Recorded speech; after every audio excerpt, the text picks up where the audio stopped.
Le Seigneur soit avec vous. Bonne nouvelle de Jésus-Christ selon Saint Matthieu. Gloire à toi, Seigneur Jésus. Matthieu au chapitre 13, les versets 18 à 23. Vous donc écoutez ce que veut dire la parabole du semeur. Quand l'homme entend la parole du royaume sans la comprendre, le mauvais survient et s'empare de ce qui est semé dans son cœur. Cet homme, c'est le terrain ensemencé au bord du chemin. Celui qui a reçu la semence sur un sol pierreux, c'est l'homme qui entend la parole et la reçoit aussitôt avec joie, mais il n'a pas de racine en lui, il est l'homme d'un moment. Quand vient la détresse ou la persécution à cause de la parole, il tombe aussitôt. Celui qui a reçu la semence dans les ronces, c'est l'homme qui entend la parole, mais les soucis du monde et les séductions de la richesse étouffent la parole et il ne donne pas de fruits. Celui qui a reçu la semence dans la bonne terre, c'est l'homme qui entend la parole et la comprend. Il porte du fruit à raison de 100 ou 60 ou 30 pour un. Acclamons la parole de Dieu. Louange à toi, Seigneur Jésus. Bien-aimés de Dieu, chers frères et sœurs en Christ, loué soit Jésus-Christ. Loué soit le saint nom de Jésus-Christ. Bonjour à tout le monde. Hier, le Seigneur répondait à la question de ses disciples, à savoir pourquoi Jésus parle aux gens en parabole. Et il leur a donné l'explication du pourquoi il parle en parabole. Parce que certains, leur cœur et leur esprit se sont déjà alourdis. Ils ne veulent ni voir ce qui se passe, ni entendre ce qui se dit. Ils ont déjà choisi leur chemin. Donc, ceux-là, ils n'ont pas besoin de la conversion. Ils ne veulent même rien entendre concernant la conversion. Ils ne veulent rien savoir.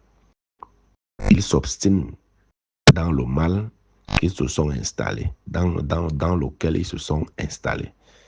Le reste là, faites apparaître Dieu, faites des miracles, des guérisons, parlez comme des anges, eux, ils ne sont pas là.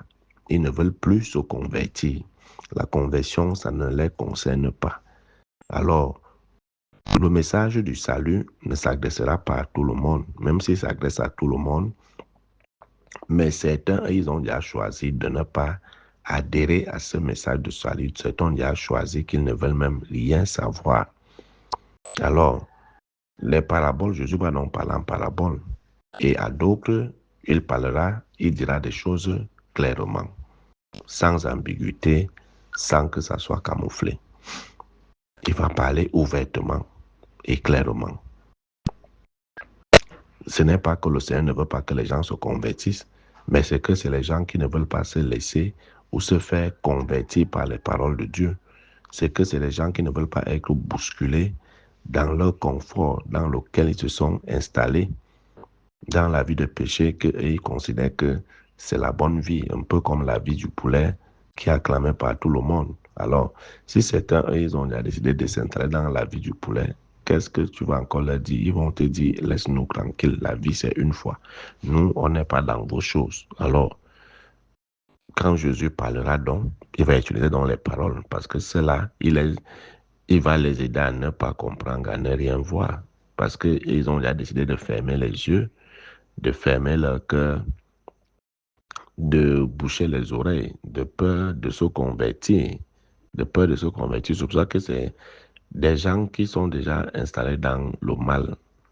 Quand ils commencent à entendre des paroles de vérité, des paroles qui les bousculent, qu'est-ce qu'ils cherchent souvent à faire? C'est d'éliminer la personne qui dit la vérité. C'est d'éliminer la personne parce qu'ils sont déjà installés dans leur confort. Ils ne veulent plus changer. Donc, quand toi, tu viens avec la vérité, la lumière et autres, tu les gênes. Ils ne veulent pas être bousculés intérieurement. Ils ne veulent pas que leur conscience se réactive. Ils ne veulent pas. Donc, quand tu essayes de réactiver leur conscience et où sa conscience commande à le juger, non, il va éliminer le trouble fait. Et le trouble fait, c'est celui qui dit la vérité. C'est celui qui dit la vérité. Donc, ils ne sont plus là pour chercher à se convertir. Ils se plaisent dans, dans ce qu'ils font, dans ce qu'ils sont. Donc, c'est pour cela que Dieu ne choisit pas de parler en parabole parce qu'il veut bloquer certains. Non, c'est qu'eux-mêmes se sont déjà bloqués parce qu'ils ne veulent pas changer. Et dans la continuation donc, des explications de la parabole, Jésus va expliquer clairement à ses disciples la parabole du semeur.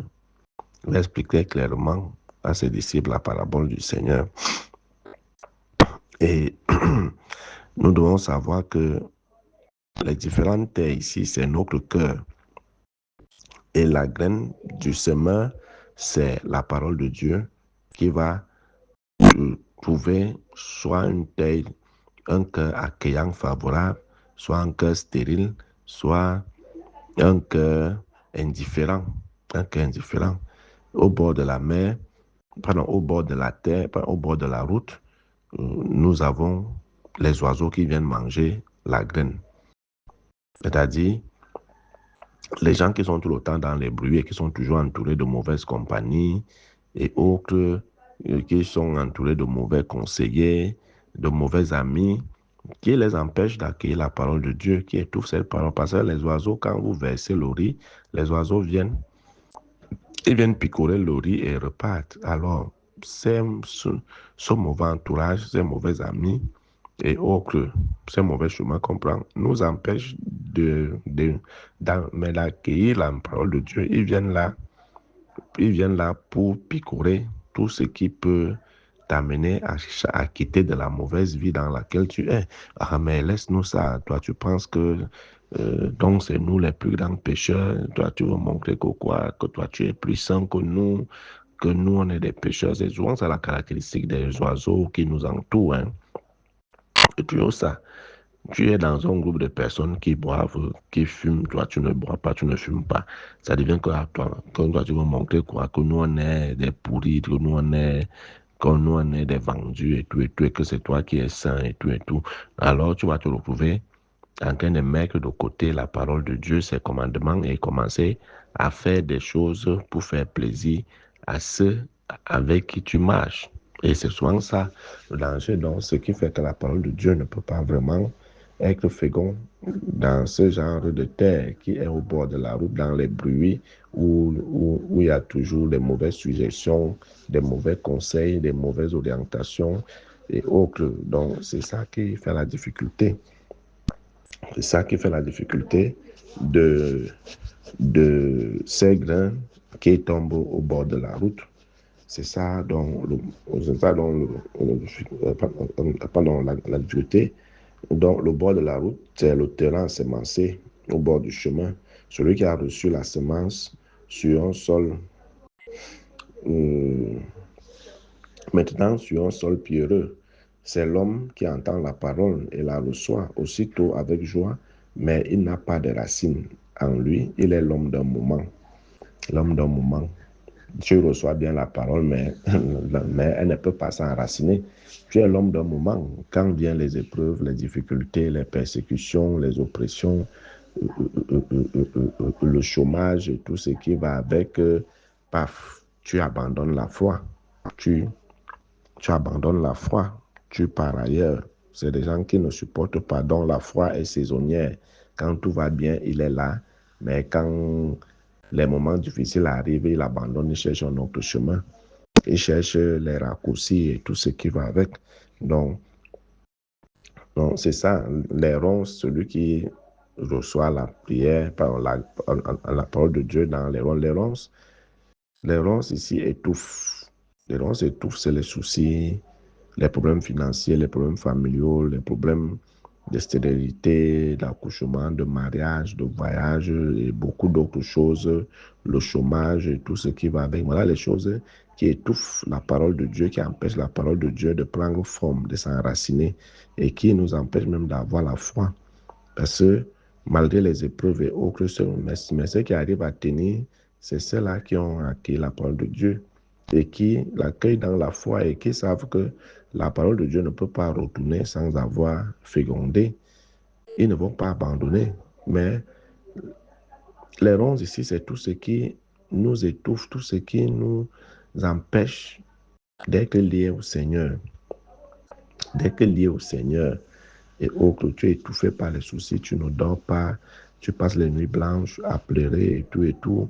Tu as même de la peine à te demander dans telle situation, qu'est-ce que la parole de Dieu me recommande, qu'est-ce que la parole de Dieu dit. Tu ne veux plus rien avoir avec Dieu, tu ne veux plus écouter quoi que ce soit concernant Dieu, parce que tu te dis tant que ton souci n'est pas encore résolu, tu mets d'abord Dieu de côté. La parole de Dieu ne peut pas s'enraciner dans un cœur pareil, ça c'est impossible. Et maintenant, il y a ceux qui ont un cœur favorable, qui accueillent volontiers la parole de Dieu et qui laissent la parole de Dieu les transformer. Qui laissent la parole de Dieu les transformer. On a l'exemple de Marie-Madeleine dont on a célébré il y a 2 jours, qui a laissé que la parole de Dieu soit semée dans son cœur. Va, ne pêche plus, mais si tu recommences, il va t'arriver encore. Alors, son cœur a été une terre favorable qui a accueilli la parole et qui a laissé cette parole se fructifier. Et la preuve, elle a porté des fruits, et l'un de ces fruits, c'est qu'elle est devenue apôtre de la miséricorde, apôtre des apôtres, comme le dit Saint Augustin. C'est elle qui va porter la charge, la mission d'aller annoncer aux disciples et aux apôtres de Jésus que le Christ est ressuscité. Donc voilà, on a les saintes comme nous avons célébré hier Sainte Brigitte de Suède, qui a été une veuve et tout, qui a accueilli la parole et qui s'est laissé transformer par cette parole. Et autres. Et aujourd'hui, nous célébrons un grand saint, Saint Charbel Maclouf. Saint Charbel Maclouf, qui est l'un des saints qui a le plus grand nombre de miracles au monde. Qui a le plus grand nombre de miracles au monde. Ces miracles sont répertoriés à plus de 25 000. Ceux qui ont été répertoriés. Donc, si on répertorie tout, ça dépasse 25 000 miracles que ce saint opère dans la vie des gens. Et c'est un saint que je recommande beaucoup à tout le monde. Saint Charbel Maclouf, sa dévotion, son culte n'est pas encore vraiment très répandu, mais je vous assure, c'est un saint qui opère vraiment des miracles sur tous les fronts. Sur tous les fronts, que ce soit les problèmes de maladie, les problèmes d'argent, tous ces problèmes que nous pouvons avoir. Et cherchons les prières à Saint Charbel. Ne me demandez pas est-ce que tu en as, où les trouver. Il y a tout sur Google. Parce que le problème avec les chrétiens, c'est que c'est la paresse. C'est la paresse. C'est la paresse. Vous ne savez pas chercher, vous avez tout. Vous ne voulez pas chercher. Et je vous invite à la dévotion à Saint Charbel Maclouf. C'est un saint libanais. Il est du Liban. On parle du Liban que Israël et les États-Unis sont en train de bombarder là. Il est du Liban. Donc en même temps, prions également Saint Charbel d'intercéder pour le Liban afin que la paix revienne dans ce pays-là. Donc voilà, vraiment, soyons des terres favorables, des terres disposées à accueillir la parole de Dieu et laissons cette parole de Dieu nous transformer. Sachons aussi que chacun de nous est un semeur. Chacun de nous est un semeur. Nous semons dans le cœur des autres qui sont des différentes terres, les gens que nous rencontrons quand nous allons au marché, au travail, mais dans nos activités, ce sont des différentes terres dans lesquelles nous devons s'aimer la bonne graine. Et cette bonne graine, c'est un sourire, c'est la joie, c'est la charité, c'est le pardon, c'est la miséricorde, c'est la bonté que nous exprimons envers ces personnes. C'est ça, s'aimer le bien dans le cœur des autres. C'est ça, s'aimer le bien. Nous sommes des semeurs et nous allons rencontrer tout genre de terre. Nous allons rencontrer les cœurs endurcis, alourdis. Nous allons rencontrer les cœurs de pierre. Nous allons rencontrer les cœurs qui sont étouffés par les soucis. Nous allons voir les cœurs qui ont des soucis et nous allons également tomber sur des bons cœurs. Sur les bons cœurs, mais nous ne devons pas nous fatiguer de s'aimer la bonne graine partout où nous allons, dans les cœurs des gens que nous rencontrons, la bonne graine. celle du bien, celle de l'amour, celle de la charité, de la bonté. Que le Seigneur soit donc tout en tous et que Saint Charbel Malouf intercède pour nos différents soucis et que le Seigneur nous les obtienne par son intercession. Loué soit Jésus-Christ à jamais.